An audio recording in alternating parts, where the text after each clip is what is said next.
이런 방식으로 지속적으로 알아차리는 행동을 해야 된다는 것입니다. 이를 통해서 우리의 삶과 비즈니스에 더욱더 큰 날개를 달 수가 있습니다. 안녕하세요. 사업가의 일기입니다.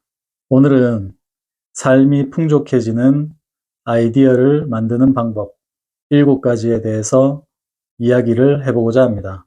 이 아이디어라는 것은 한 방에 인생 역전을 하는 그런 특별한 아이디어도 있겠지만은 우리의 삶 속에서 조금 더 편리하게 그리고 풍족하게 만들어주는 소소한 아이디어도 포함되는 포괄적인 의미에서 전달을 하고자 합니다. 우리는 요즘 일상생활에 갇혀서 새로운 아이디어가 떠오르지 않은 때가 많습니다. 항상 늘 평범하고 일상적인 하루하루를 살다 보면 아이디어가 쉽게 떠오르지 않는 순간이 많죠. 또한 고민이 많거나 걱정을 가지고 있으면 우리의 뇌는 쉽게 아이디어를 내어주지 않습니다. 거기에 휴대폰부터 시작해서 TV까지 그리고 게임, 요즘은 넷플릭스나 디즈니 플러스까지 합세를 해서 우리들의 뇌를 점점 갇혀버리게 하는 경우가 많습니다. 그래서 오늘은 우리가 의식적으로 행동을 해서라도 아이디어를 얻을 수 있는 방법에 대해서 이야기를 해보겠습니다. 바로 본론으로 들어가겠습니다. 첫 번째, 노트를 늘 가까이 두고 생각나는 것들을 노트에 기재를 해서 시각화하라는 것입니다.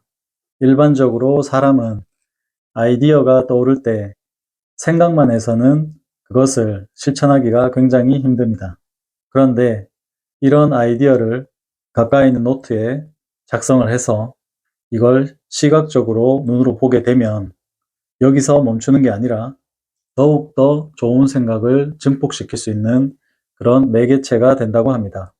그래서 아이디어가 생각날 때마다 노트에 기록을 하고 시각화를 하는 것이 조금 더 스페셜한 아이디어를 얻는 방법이 될 것입니다. 그리고 두 번째입니다. 일반적인 우리 장소에서 벗어나 산책을 하라는 것이 그 두 번째 방법입니다. 우리가 새로운 곳을 다니면서 얻는 시각화로 인해서 조금 더 좋은 아이디어를 얻을 수 있는 방법이 될 것입니다.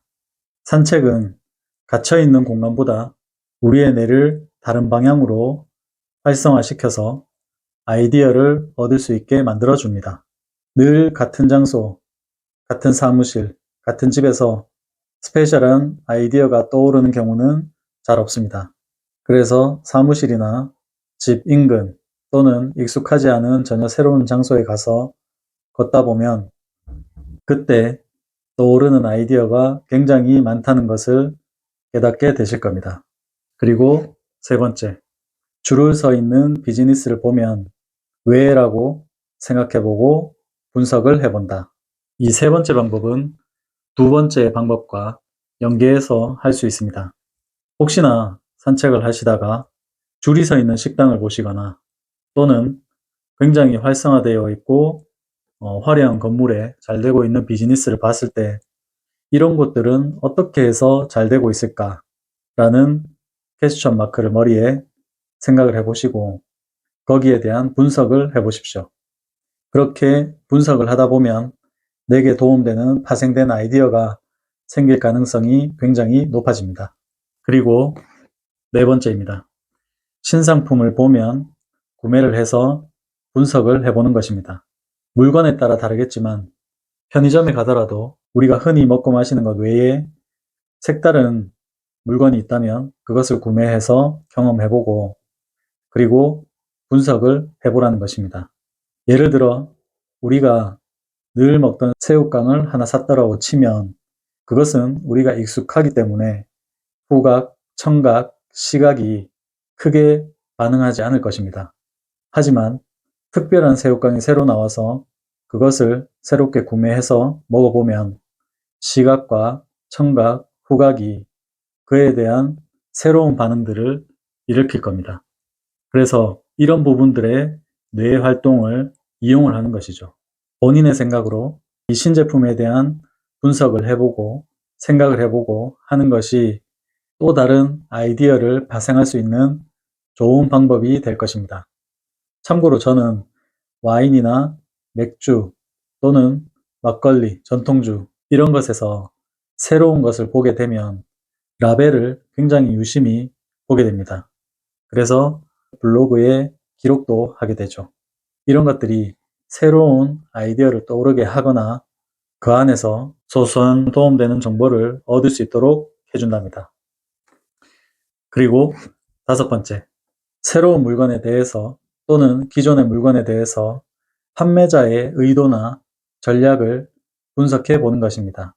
저는 이것을 프로덕트 해킹이라고 표현을 하고 있는데, 이런 방법은 본인의 업무와 전혀 상관없는 물건을 만날지라도 전략과 마케팅을 유심히 살펴보게 되면 나의 업과 연관된 아이디어가 떠오르게 되고 쉽게 벤치마킹 할 수 있는 방법 또는 업그레이드 할 수 있는 아이디어가 떠오를 수 있습니다. 그래서 4번째, 새로운 물품을 구매해보라. 여기에 5번째, 이 판매자의 의도와 전략을 분석해보라. 이런 내용을 연관시켜서 아이디어를 얻는 데 도움이 되실 수 있습니다. 그리고 6번째, 본인의 업에 대한 구체적인 질문을 해보라는 것입니다. 정보통신을 하는 제 업을 예로 들자면 고객분들이 굉장히 만족하고 있는 부분의 공통점은 무엇일까? 그리고 또는 우리가 제공하는 서비스의 컴플레인이 가장 많은 부분은 어떤 부분이고 왜 그 문제가 발생이 될까? 이런 디테일한 질문을 해보라는 것입니다. 그 질문 속에서 나의 업이나 또는 삶과 연관된 부분도 마찬가지이고 거기에 현명한 해답이 바로 나올 수 있는 방법이기도 합니다. 그래서 구체적인 질문을 해보라. 이것이 6번째 방법입니다. 마지막으로 7번째 방법입니다. 모든 일에 존재하는 법칙을 찾아서 공부하고 활용을 하라는 것입니다. 삶의 모든 것들은 기본적인 법칙이 존재하게 됩니다. 그렇다면 인터넷으로 찾아보고 독서를 하고 논문을 찾아보고 그리고 뉴스도 찾아보고 이런 방식으로 지속적으로 알아차리는 행동을 해야 된다는 것입니다. 이를 통해서 우리의 삶과 비즈니스에 더욱더 큰 날개를 달 수가 있습니다. 우리가 살아가는데 풍족한 아이디어를 주는 7가지 방법에 대해서 간단하게 알아보았습니다. 아이디어나 방법은 환경과 생각을 조금 변화시켜주면 의외로 쉽게 얻을 수도 있는 것입니다. 그래서 이 7가지의 방법들도 종합적으로 보면 환경이나 생각을 조금 더 변화시켜 주라는 것입니다. 삶은 이런 아이디어를 하나하나 발견하면서 조금 더 풍족하게 만들 수 있고 발전시킬 수 있는 것입니다. 영상 초반에 말씀드렸던 우리가 아이디어를 떠오르는데 방해 요소가 되는 것을 잠시 미루어 두시고 오늘 이야기했던 7가지 방법에 대해서 실천을 해보며 삶이 조금 더 풍족해졌으면 하는 마음으로 영상을 찍게 되었습니다. 오늘도 부족하지만 이 영상으로 조금의 영감이라도 드릴 수 있으면 참 좋겠다는 생각을 가지면서 이야기를 마치겠습니다. 한 주 고생하셨고 다음 주에도 파이팅 넘치는 한 주가 되셨으면 좋겠습니다. 파이팅!